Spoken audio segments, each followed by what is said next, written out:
paz do Senhor Jesus, querido aluno da Escola Bíblica Dominical, aqui da classe dos adultos. Eu sou seu amigo pastor Janderson Nascimento e estou segundo vice-presidente da Assembleia de Deus aqui em Vitória da Conquista, uma igreja pastoreada pelo pastor Davi Oliveira Boa Sorte.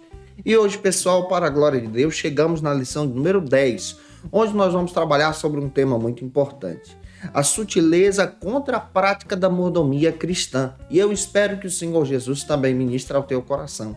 Você que está chegando por aqui pela primeira vez, aproveita, se inscreve no canal, passa a ser um dos nossos alunos, deixa aí teu likezinho, teu joinha, porque com isso você ajuda muito a gente a falar de Jesus e compartilhar também a palavra de Deus. Aproveita, coloca aí no comentário de onde você está me assistindo, o nome da tua cidade, eu quero te conhecer. Eu estou comentando as lições de adultos, jovens, juvenis, discipulado, adolescentes, vencedores, pré-adolescentes também. Tem muita coisa boa aqui no canal e você encontra tudo isso no link na descrição desse vídeo. Fica à vontade para poder conhecer os nossos trabalhos e aprender um pouco mais em Jesus.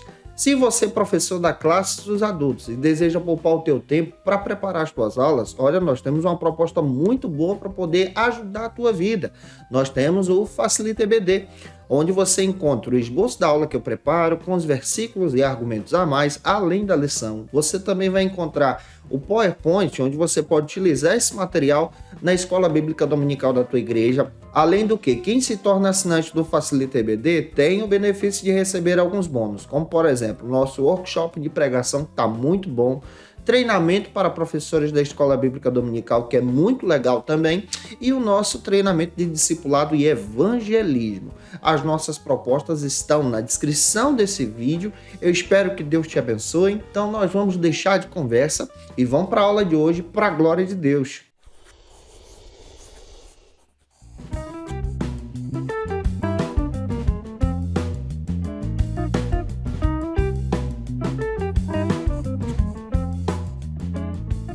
Hoje nós chegamos na lição de número 10 aqui da classe dos adultos, onde nós vamos trabalhar sobre o seguinte tema: a sutileza contra a prática da mordomia cristã. A nossa lição de hoje procura abordar esse tema e é por isso que nós precisamos ter esse olhar, e é importante também a gente iniciar por algumas bases bíblicas que a própria lição traz para a gente. A primeira delas é o texto áureo, que se localiza hoje em Gênesis 14, versículo 20, e também apresenta a verdade prática. A leitura bíblica em classe de hoje se localiza em Gênesis 14, do 17 ao 20.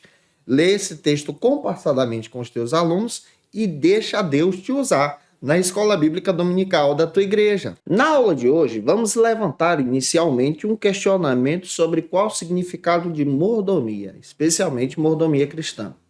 Hoje nós vamos voltar o nosso olhar especialmente para a mordomia e entender o ofício do mordomo, daquele que serve. Ou seja, mordomia é aquele papel do servo que serve na administração de uma propriedade, no serviço especialmente de cooperar com as mesas.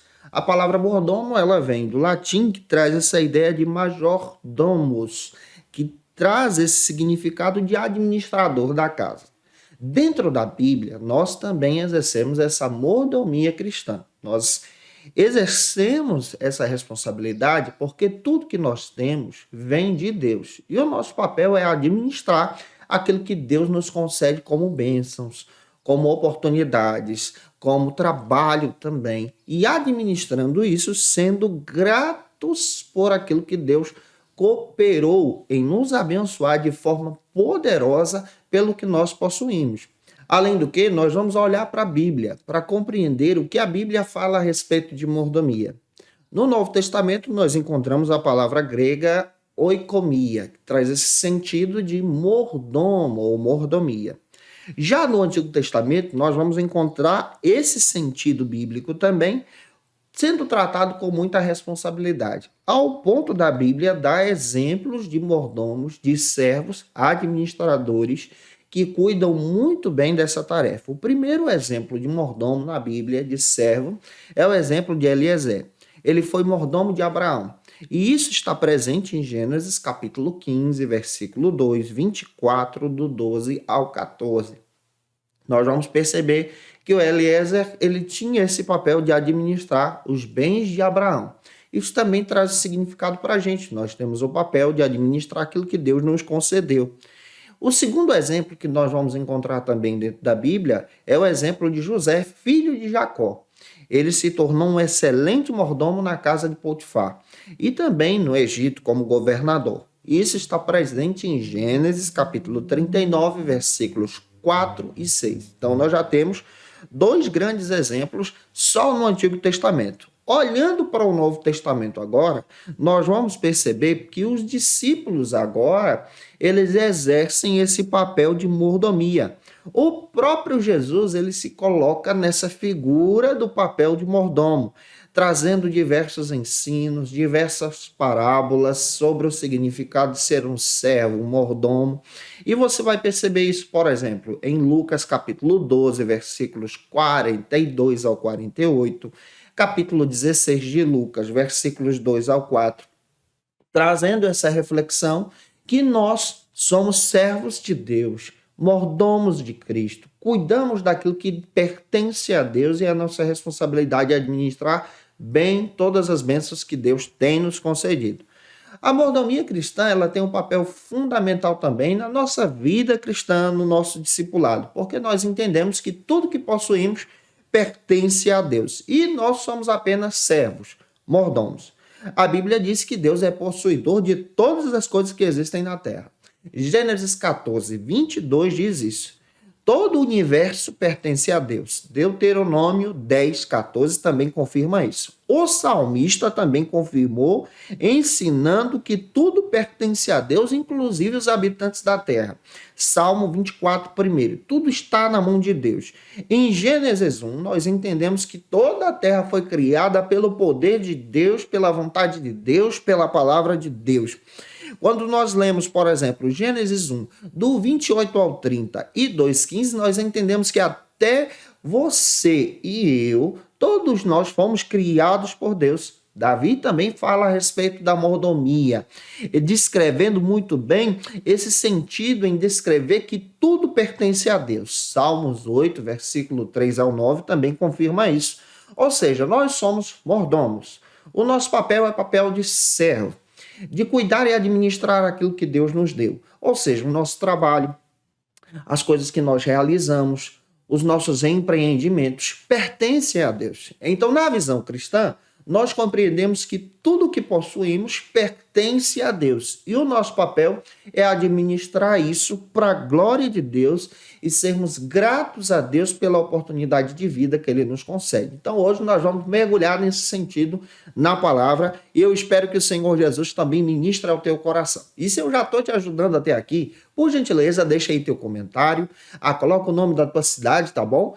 O primeiro ponto da nossa lição trata então sobre o seguinte argumento: conhecendo o Evangelho da Barganha. A partir da ótica do pastor José Gonçalves, o autor da lição, nós vamos analisar especialmente a teologia da prosperidade, compreendendo os seus equívocos. Para a gente iniciar bem a lição, vamos iniciar então por uma leitura bíblica, pela leitura de um versículo que se encontra em Salmos 86, 15. E eu espero que o Senhor Jesus também ministre ao teu coração. O primeiro subtópico trata então sobre o seguinte argumento: dízimos e ofertas como moeda de troca. No século XIX surgiu então nos Estados Unidos uma linha teológica com um eixo de apresentar a comercialização através da fé, com a deturpação dos ensinos bíblicos. Esse eixo teológico tem como tema central, especialmente, essa abordagem no acúmulo de riquezas e bens materiais aqui na terra como bênçãos de Deus. Essa linha teológica atualmente é conhecida como teologia da prosperidade. Outro detalhe que nós aprendemos a respeito dessa linha teológica, é importante nós compreendermos a respeito da mesma, é que essa linha tem o eixo em demonstrar que Deus é responsável em retribuir tudo aquilo que nós doamos e ofertamos e contribuímos dentro da casa de Deus, como benefícios e bênçãos que Deus tem para nós. Outro detalhe que a própria linha teológica também destaca é que a fé ela passa a ser um empreendimento, uma comercialização, uma moeda de troca, de barganha. Daí o sentido que o autor da lição, pastor José Gonçalves, traz para a gente.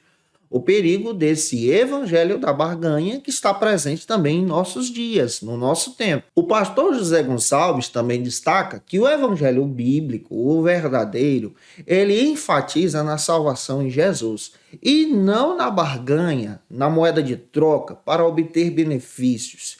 Esse é o perigo que nós precisamos observar. É importante também nós compreendermos que existem sérios erros cometidos pela teologia da prosperidade. A exemplo de ensinar aos seus seguidores a barganharem com Deus. Esse é um perigo. É aquela mensagem de dizer o seguinte: eu vou colocar Deus no canto da parede e se Deus não me abençoar, eu vou abandonar tudo.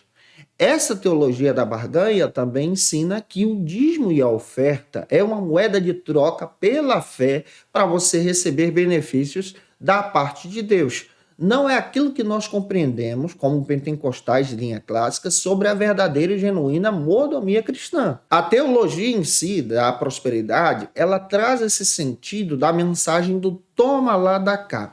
Eu contribuo, Deus tem a responsabilidade agora de me trazer de volta essa contribuição tantas vezes mais. A partir do momento em que eu sou generoso na minha oferta, na minha contribuição, Deus então tem a responsabilidade agora de me abençoar a partir do momento que eu exerço a minha fé. Esse é o perigo. Observe muito bem a sutileza dessa doutrinação que é apresentada hoje também. Quando nós analisamos as Escrituras, nós percebemos que Deus tem um compromisso com a sua palavra. Deus tem um compromisso com a salvação através da graça mediante a fé. Pelas Escrituras, nós temos o entendimento que Deus não tem um compromisso de enriquecer ninguém. Então, a teologia da prosperidade levanta essa bandeira e esse marco que Deus tem a responsabilidade de te enriquecer. Não é esse o evangelho que nós acreditamos. A verdade é que as contribuições são fundamentais para a manutenção da igreja, para a manutenção missionária. Mas por causa dessa distorção, isso tem se levantado, então, um grande tabu na comunidade da fé. A partir das Escrituras, nós entendemos que nós ofertamos, que nós dizimamos, porque Deus já nos abençoou. Nos abençoou com a vida, com a oportunidade de trabalho, e pelo fato de ser grato a Deus em adoração, então nós dizimamos e ofertamos, porque Deus não deve nada a ninguém. E essa oferta e essa contribuição em dízimo, ela não pode ser vista como moeda de barganha e de troca para um benefício espiritual. Não, ela deve ser um ato de adoração. Eu oferto em gratidão a Deus, sem esperar nada em troca. Eu dizimo em gratidão a Deus, sem esperar nada em troca.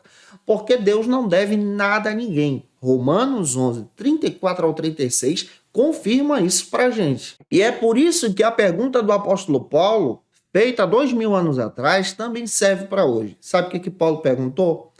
Quem deu a ele, a Deus primeiro, para que ele possa então retribuir. Isso está em Romanos, capítulo 11, versículos 34 ao 36, através desse hino maravilhoso que o apóstolo Paulo, então, compõe na palavra de Deus. E aqui nós entendemos que o próprio Paulo levanta esse argumento. Quem é que deu alguma coisa a Deus para que Deus, então, possa pagar e retribuir esse benefício? Não há ninguém que tenha feito isso. Pela Escritura, nós entendemos que tudo pertence a Deus. Então, ao olhar pentecostal, de linha clássica, apresentado também pelo pastor Ezequias Soares, assim como pelo pastor José Gonçalves, nós compreendemos que não há espaço para a teologia da barganha, para a teologia da prosperidade. Há espaço para a teologia bíblica, para a teologia sistemática, para a compreensão cristã, para viver a fé através do Cristo, para a mordomia cristã, para o exercício de adorar a Deus por todos os bens que Ele tem nos concedido. Então, a verdadeira vida cristã, ela tem o espaço para a gratidão, para a adoração, para servir a Deus pelos benefícios que Ele tem nos concedido. Daí o entendimento de compreender que é um perigo entrar por essa linha de pensamento que está tão presente também em nossos dias. E presente também em algumas igrejas pentecostais pelo fato de não conhecer o eixo doutrinário da mesma. Daí a importância de entendermos o que é pentecostalismo de linha clássica e o que a Bíblia também ensina para a gente. Vamos avançar para o segundo subtópico, que trata então sobre o seguinte argumento: dízimos e ofertas como práticas legalistas. O pastor José Gonçalves também destaca que essa teologia da prosperidade, ao mesmo tempo conhecida como teologia da barganha, citada por ele, é uma teologia que traz também outro efeito colateral. Ela foca apenas em práticas legalistas do Antigo Testamento, trazendo prejuízo na compreensão da doutrina da salvação em Cristo no Novo Testamento. A teologia da prosperidade também é conhecida como o Evangelho da Prosperidade, que tem como eixo principal em defender que Deus ele tem a responsabilidade de abençoar os fiéis a partir das suas contribuições. Essa teologia procura ensinar que é desejo de Deus, através da fé do fiel, em retribuir a ação do fiel na sua contribuição, aumentando então a riqueza daquele que faz esse ato de fé, ou seja, a riqueza daquele que está seguindo essa linha, a linha da interpretação da prosperidade. Essa linha ela é baseada nas interpretações não tradicionais da Bíblia, geralmente com ênfase apenas no livro de Malaquias, uma doutrina que interpreta especialmente o desejo de Deus em trazer doações, contribuições, ofertas, dízimos, para que essa pessoa então possa ser abençoada e alcançar os benefícios da sua salvação através desse marco de ter a responsabilidade de contribuir nas suas denominações. Essa doutrina procura ensinar que pela fé o fiel tem a responsabilidade de trazer a doação, de contribuir com bens materiais para que então Deus possa realizar a sua bênção em trazer bênçãos maiores sobre ele, sobre ela, cumprindo então todas as promessas da prosperidade. Outro detalhe que nós vamos perceber também, compreendendo essa doutrina, é que a doutrina da prosperidade ela enfatiza, em primeiro lugar, a importância do empoderamento pessoal, propondo que é da vontade de Deus ver todo o seu povo feliz. Observe essa visão doutrinária da teologia da prosperidade. Ela traz, por exemplo, a compreensão da expiação como reconciliação em Deus através do momento em que essa pessoa ela não pode ficar doente, ela não pode ter um problema pessoal na área financeira. O ato da expiação, do alcance da salvação dessa pessoa é realizado a partir do momento em que essa pessoa enriquece, isso é visto como bênção de Deus, e a partir do momento em que essa pessoa está bem de saúde, ela não pode ficar doente. Por quê? A partir do momento em que ela fica doente, isso já é visto como pecado, já é visto então como ato da desaprovação de Deus em uma área em que essa pessoa esteja falhando. Essa linha traz alguns perigos nessa compreensão. O segundo detalhe que nós vamos entender é que a teologia da prosperidade também ensina que os cristãos têm o direito de estar bem. Aqui não há espaço, por exemplo, para você ter um problema pessoal, sofrer, por exemplo, com a perca de alguém, ter aqui problemas emocionais. Nós percebemos que a própria teologia da prosperidade ela ensina que o crente tem que ficar bem o tempo todo. E não é bem assim. Nós estamos inseridos nesse mundo, passando por problemas, por dificuldades, e nós sabemos que o nosso consolo vem da parte de Deus. E tem problemas que enfrentamos que são muito difíceis, e estamos também vulneráveis aqui. E a teologia da prosperidade, ela destaca que o crente não pode sofrer. Outro detalhe que você vai perceber também, em terceiro lugar, que é característica da teologia da prosperidade, é que os pregadores da doutrina enfocam, então, no empoderamento pessoal, promovendo, então, essa visão positiva do espírito, alma e corpo. O que é esse empoderamento pessoal? É descrever que os cristãos, então, que fazem parte dessa linha de pensamento, receberam poderes da parte de Deus. E esses poderes trazem, então, essa responsabilidade do cristão ser a imagem e semelhança de Deus. E essa confissão positiva também é propagada por essa doutrina. Então, há um perigo aqui. Nós sabemos que somos imagem e semelhança de Deus, mas essa visão de confissão positiva para poder obter bens materiais como bênçãos de Deus, isso é um perigo. Nós entendemos que Deus levanta servos como quer e abençoa, faz prosperar sim. Mas essa visão de trazer o compromisso de Deus em nos abençoar porque estamos retribuindo algo ou porque estamos decretando para que Deus então nos abençoe, isso é um perigo. É uma visão complicada de ser trabalhada. Em quarto lugar, nós vamos perceber também outra ênfase propagada pela teologia da prosperidade, é que os líderes do movimento veem, então, a expiação como uma fonte de alívio de doenças, da pobreza e da corrupção espiritual. Isso quer dizer que o crente nessa linha de interpretação não pode ficar doente, porque as doenças são vistas como maldições, não pode, por exemplo, empobrecer ou quebrar financeiramente, perder o emprego, porque isso é visto como maldição ou como um pecado oculto. Há também outras situações que nós encontramos que trazem perigos emocionais para a vida daquelas pessoas que entram por esse caminho. Daí a necessidade de nós conhecermos essa linha doutrinária para podermos então apresentar o que a Bíblia diz. A Bíblia descreve que tudo que nós recebemos vem debaixo da graça de Deus, pela vontade de Deus.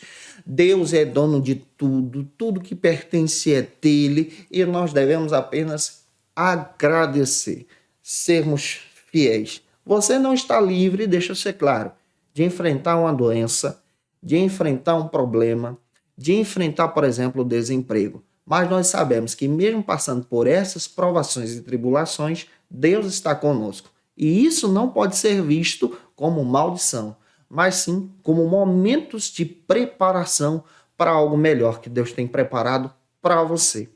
Avançando, espero estar te ajudando até aqui. Segundo ponto da ministração da lição, trata então sobre o seguinte assunto: a doutrina bíblica do dízimo sobre ataque. Para a gente ler a palavra e antes da gente entrar no primeiro subtópico do segundo ponto, leia Malaquias, capítulo 3, do versículo 8 ao 10, com os teus alunos. O primeiro subtópico trata então sobre o seguinte argumento: o dízimo era uma prática da lei. O pastor José Gonçalves também traz um alerta, que muitas pessoas aproveitam então dessa visão complicada da teologia da prosperidade para não ofertarem, para não dizimarem, para não agir em gratidão a Deus a partir dessa prática, conforme as Escrituras. Daí a necessidade de nós explicarmos isso com você em sala de aula, para compreendermos a necessidade, então, de contribuirmos, de sermos fiéis em gratidão a Deus. Vejamos alguns detalhes que precisamos compreender sobre a linha doutrinária de igrejas com ênfase na doutrina da prosperidade. Mas é necessário entendermos que é nosso papel, como servos e servas de Cristo, contribuir para a obra missionária, contribuir para o crescimento da igreja.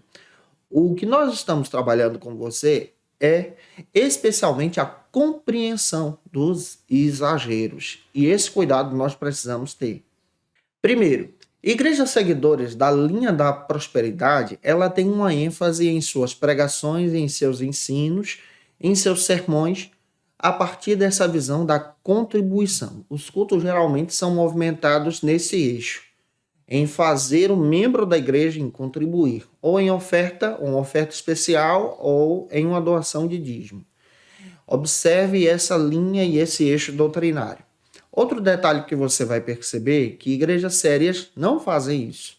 Em primeiro lugar, nós precisamos também compreender que o sermão tem o foco na teologia da prosperidade, ou seja, tem o foco nas doações como atos de fé para obter a prosperidade e as dádivas de Deus. Esse é o primeiro foco que você vai encontrar nessa linha, nesse eixo doutrinário da prosperidade. Em segundo lugar, ao final de cada sermão também é incentivado as doações. Existem denominações, por exemplo, que retiram em um culto só mais de uma contribuição, mais de uma oferta, por causa desse eixo doutrinário. Os líderes que propagam essa linha doutrinária, propagam essa linha doutrinária, descrevendo que Deus tem uma bênção específica para aquele que traz a doação em dinheiro, em contribuição ou em dízimo. Existem determinadas denominações também que fazem campanhas de oração com esse foco de doação para que o membro fiel então receba orações da parte daquele que é ministro, e essas orações então são símbolos da bênção de Deus. E através dessas orações a pessoa então vai prosperar. Só que isso não acontece. Outro detalhe que você vai perceber é que há o incentivo de uma fé sem limites. Há o incentivo de uma fé sendo propagada pelo otimismo, pela confissão positiva, e não uma fé que rompe barreiras, avança as montanhas, como a própria Bíblia descreve para a gente. E aqui está o perigo. Muitas pessoas entram por esse caminho e acabam se frustrando pela fé, porque não veem os resultados da sua ação de fé na contribuição, na doação de algo, de um objeto, de um bem material. Pelo fato dela ter ou dele ter doado, então ele espera essa retribuição da parte de Deus e isso não acontece. Daí a frustração, e há também uma barreira construída contra a pregação do evangelho num todo. E isso é um problema. Em segundo lugar, já avançando, contribuindo com você, o segundo subtópico trata então sobre o dízimo como contribuição imposta, sendo propagado nessas denominações que seguem a linha de pensamento da prosperidade. Conforme o pastor José Gonçalves, existem aqueles que são contrários, então, num todo, contra a contribuição, contra o dízimo e a oferta, alegando também que, por causa da teologia da prosperidade, não há relatos bíblicos no Novo Testamento da contribuição através do dízimo, das ofertas sendo realizados por Jesus. E então entram com essa justificativa para não ofertarem e não dizimarem. Lembre-se que isso é um ato de gratidão a Deus. É um ato da nossa responsabilidade de mordomia cristã. Infelizmente, por causa da distorção desse pensamento, da distorção então desse ato de generosidade, sendo propagado pela teologia da prosperidade, muitas pessoas não contribuem mais, não ofertam mais em gratidão a Deus. Mas quando nós olhamos na Bíblia, nós vamos perceber que só no Novo Testamento, Jesus também, ele nos alertou sobre a prática do dízimo como mordomia da igreja. Você vai perceber isso em Mateus 23, Lucas capítulo 11, versículo 42, Lucas 18, do 11 ao 12, Hebreus capítulo 7, versículos 4 ao 6, nós percebemos que tanto nas passagens de Mateus e de Lucas, Jesus estava mostrando o perigo de confiar apenas nas regras rituais, mas ele destaca que era necessário, quando ofertar no templo, voltar o seu coração para Deus. Ele não condenou o jejum, não condenou a prática das ofertas, dos dízimos, mas ele demonstrou que essa prática deveria ser feita em gratidão a Deus. Observe, tanto Mateus como Lucas traz essa ênfase para a gente. Outro detalhe que é ensinado também, e nós precisamos compreender, pela teologia da prosperidade, é que em alguns momentos é propagado que o cristão, dizimando e ofertando, trazendo a sua contribuição generosa, receberá então uma vaga da bênção de Deus também no céu. E isso é um perigo, não é isso que a Bíblia ensina. A salvação ela vem por meio da fé somente em Cristo Jesus. Quando você lê, por exemplo, Hebreus capítulo 7, nós vamos aprender que o sacerdote Melquisedeque, que é a figura de Cristo revelada no Antigo Testamento, ele aparece aqui com esse exemplo de ser aquele que é maior do que Moisés, maior do que a lei, maior do que Arão. E nós encontramos Abraão sendo um servo de Deus que traz diante de Cristo, na figura de Melquisedeque, a sua contribuição, a sua oferta em gratidão diante da presença de Melquisedeque. Esse Melquisedeque que era um sacerdote do Deus vivo, figurando aqui a pessoa do Cristo. Assim nós entendemos que o Novo Testamento não traz diretamente um versículo sobre a contribuição de dízimo, Mas você percebe Jesus ensinando a respeito da prática como prática de gratidão a Deus. É importante nós entendermos, e é importante também destacar, sobre a necessidade de ofertar e dizimar, por quê? Para a expansão do evangelho, para a expansão em missão, para a expansão de uma congregação, para a reforma de um templo, para ajudar os necessitados na compra de cesta básica, para contribuir e ajudar também os domésticos da fé. A própria Bíblia destaca que a oferta deve ser realizada em alegria. Observe o que está escrito em 2 Coríntios, capítulo 9, versículos 6 ao 7. Então, para essa igreja crescer, avançar, trazer um conforto também para os irmãos, há uma necessidade dessa contribuição. Daí, igrejas sérias têm uma administração séria, organizam isso de forma muito bem, de forma sábia e sensata, para poder contribuir com o avanço da obra de Deus. Agora, igrejas que seguem essa linha de pensamento da prosperidade, você vê que o foco da igreja é apenas esse. Porém, nós precisamos entender que, como servos de Cristo, é nosso papel exercermos a doutrina da mordomia cristã. Por causa desses problemas que são propagados pela prosperidade, pela teologia da prosperidade, nós percebemos então muitos irmãos e irmãs não contribuindo mais por uma revolta contra essas ações. Mas igrejas sérias têm a responsabilidade de propagar o evangelho e, através dessas contribuições, enviarem mais missionários para a obra e para a expansão do reino de Deus. Esse é o nosso papel. Em terceiro lugar, espero estar contribuindo com você. Se essa palavra está te ajudando, deixa aí teu comentário. Comenta também, tá bom? Por gentileza, coloca o nome da tua cidade, manda esse vídeo para mais alguém. O terceiro ponto trata então sobre o seguinte assunto: a doutrina bíblica da mordomia cristã. Para a gente ir bem, antes de falar do primeiro subtópico, leia o versículo 2 Coríntios 9, versículo 7, com os teus alunos. E o primeiro subtópico trata então sobre o seguinte assunto: Deus, o Criador e Provedor. O pastor José Gonçalves, ele destaca nesse terceiro e último ponto, no primeiro subtópico, que aquele que tem a compreensão da mordomia cristã, ele tem essa visão de entender que tudo que existe pertence a Deus. Todos os benefícios que nós temos pertencem a Deus. E é nosso papel, como um ato de adoração, contribuir, ofertar, ajudar em missões e ajudar no crescimento da igreja. Sem essa pressão sendo propagada pela teologia da prosperidade e a confissão positiva, que está batendo também na nossa porta de forma sutil. Essa visão não é defendida por aquele que entende a mordomia cristã. A mordomia cristã, de forma bíblica, ela traz essa compreensão e entender que tudo que nós possuímos pertence a Deus. E como ato de adoração, é nosso papel confiar nele, estabelecer a nossa gratidão nele, contribuir para a obra dele. Um detalhe que eu preciso destacar para você, que é defendido por aqueles que entendem a mordomia cristã, é que Deus ama você mais do que o seu dinheiro. Deus ama você mais do que a sua oferta. Deus ama você mais do que o seu dízimo.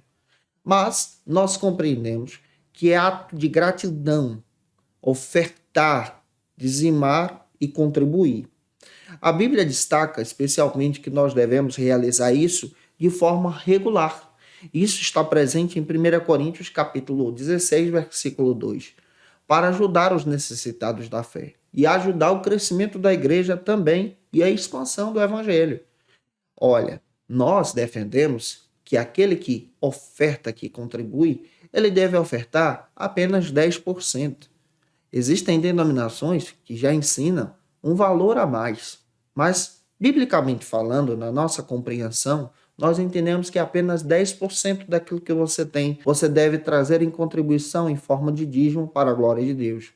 As ofertas que você deseja trazer e contribuir para a obra do Senhor, elas já são estabelecidas pelo desejo que você tem diante do Senhor e pelo tamanho da tua gratidão que você deseja apresentar a Deus. Isso é algo pessoal. E é importante nós entendermos que essa ação de contribuir é um ato de gratidão. E entendendo isso aqui, o segundo subtópico do terceiro ponto trata então sobre o seguinte assunto: o homem como despenseiro e administrador das coisas de Deus. Segundo o pastor José Gonçalves, nós somos despenseiros, não donos. Nós somos apenas mordomos de todos os benefícios, de todas as coisas que Deus tem nos dado, nos abençoado, como parte da bênção dele. Algo que é ensinado pela mordomia cristã. É importante você entender que a fé para a salvação, ela não está interligada com bênção financeira. Não está interligada com a confissão positiva. A fé para a salvação, ela é libertadora dessas coisas, dos bens materiais. A fé para a salvação, ela está ligada em Cristo somente. E em Cristo agora nós exercemos esse ministério para a glória de Deus na nossa vida cristã. Isso quer dizer que você não está livre, por exemplo, de enfrentar um problema, de enfrentar uma dificuldade, uma luta, mas em todos os momentos, Deus está com você, te ajudando a prevalecer, te ajudando a vencer, por intermédio da fé. Nós entendemos a partir das Escrituras como mordomia cristã, que é nosso papel ensinar, biblicamente falando, sobre a prática do dízimo. O dízimo ele é ensinado antes da lei, Gênesis 14, 20. O próprio Abraão já entregava dízimo ao sacerdote Melquisedeque, o exemplo de Cristo. Levítico capítulo 27, versículo 31, a prática do dízimo passou a ser ensinada na lei. Em Neemias 14, 44, nos livros históricos, a prática do dízimo também era estabelecida. Em Provérbios 3, 9 e 10, nos livros poéticos você vai encontrar a ação e a prática da contribuição nos dízimos. Nos profetas, nós vamos encontrar o Malaquias 3, 8 ao 12, explicando a respeito sobre a contribuição que nós devemos realizar diante de Deus. Então, no Antigo Testamento, nós já vamos encontrar isso de forma clara e de forma específica em nossas contribuições. No Novo Testamento, nós vemos uma ênfase muito maior sobre a prática das ofertas, mas o dízimo não é abolido. E é importante você também observar isso. Ele é visto como um ato de adoração a Deus, de gratidão a Deus. Se nós pegarmos só o texto de Malaquias, do capítulo 3, versículo 10 ao 12, nós vamos ver algumas bênçãos bíblicas sobre a vida daquele que é dizimista. Conforme a Bíblia diz. A primeira bênção é que as janelas dos céus serão abertas sobre aquele que contribui. Observe que toda dádiva vem do alto. Não é porque você dá, Deus tem a obrigação de te trazer a bênção de volta. Não funciona assim. Mas a partir do momento em que você age em gratidão, Deus abre as janelas do céu sobre você. A segunda bênção são as bênçãos sem medidas. Deus ele traz bênçãos sem medidas para aquele que age de todo o coração em oferta, em gratidão, em contribuição com o dízimo. Outra coisa que nós vamos perceber, nós vamos compreender a partir da Bíblia que nós colhemos aquilo que plantamos. E a partir do momento que você realiza a contribuição pela fé, sem esperar nada em troca, Deus traz essa bênção de forma sensacional também para você. Também nós precisamos entender que Deus traz uma vida abençoada e feliz para aquele que age em gratidão e adoração a Deus até no ato de ofertar e dizimar. Que essa palavra possa ter edificado você. Eu espero ter contribuído contigo hoje em sala de aula para a glória de Deus. E se eu contribuir com você, se essa aula foi edificante para a tua vida, por gentileza, deixa aí teu comentário, tira uma foto, me marca no Instagram, segue a gente lá também, tem muita gente fazendo isso. Se você puder, tira uma foto até da tua classe ali e me marca. Eu vou ter o prazer de conhecer você em Jesus. Segue a gente lá nesse nosso trabalho ministerial também. Se você desejar o meu material, está disponível no link na descrição. Você pode ser um dos nossos assinantes e receber esse material para a glória de Deus, ter o acesso ao mesmo. E é claro que eu espero que Deus te abençoe de uma forma poderosa para a glória de Deus. E se você está afastado de Jesus, a hora de voltar para Cristo é agora. Aceite a Jesus como teu Salvador. Você pode fazer isso de uma forma bem sábia e prática. Você pode colocar aí no comentário, eu quero Jesus, nós vamos orar por você e visitar uma igreja mais próxima da tua casa.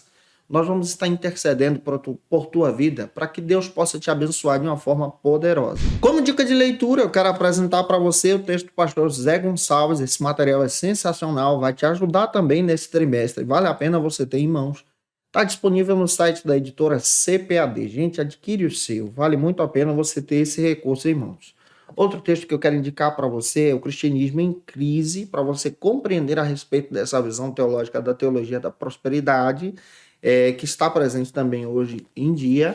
Também quero indicar para você o Pentecostalismo Brasileiro, do Ezequias Soares. Esse material é muito bom para você compreender o que é o pentecostalismo de linha clássica e o que a Assembleia de Deus no Brasil defende. Eu espero que Deus te abençoe de uma forma poderosa. Eu te aguardo por aqui na próxima lição de número 11, onde nós vamos estar estudando sobre o seguinte assunto: a sutileza das mídias sociais. Um beijo no teu coração e até a próxima aula, se Deus quiser. E você que é professor ou aluno da Escola Bíblica Dominical, quer se preparar para ministrar uma aula de excelência na EBD da sua igreja? Inscreva-se no canal do YouTube do pastor Janderson Nascimento, onde você vai encontrar aulas, subsídios e recursos das lições bíblicas da Escola Dominical. Acesse já as plataformas digitais para ampliar os teus conhecimentos sobre a Palavra de Deus. YouTube, Janderson Nascimento. Instagram, @Janderson Nascimento. @FacilitaEBD. facilitaebd.com.br. Conheça o Facilita EBD. Acesse já facilitaebd.com.br. Uma plataforma exclusiva para você que deseja aprimorar e dinamizar as suas aulas da Escola Dominical. No Facilita EBD você encontra subsídios bíblicos e teológicos para dinamizar as suas ministrações na Escola Dominical, cursos bíblicos para aprimorar e te ajudar na sua leitura completa da Bíblia, treinamento dinâmico para professores e líderes da Escola Dominical. Tá esperando o quê para ser um dos nossos alunos? Vem pro Facilita EBD e torne-se um dos nossos assinantes. Acesse já facilitaebd.com.br.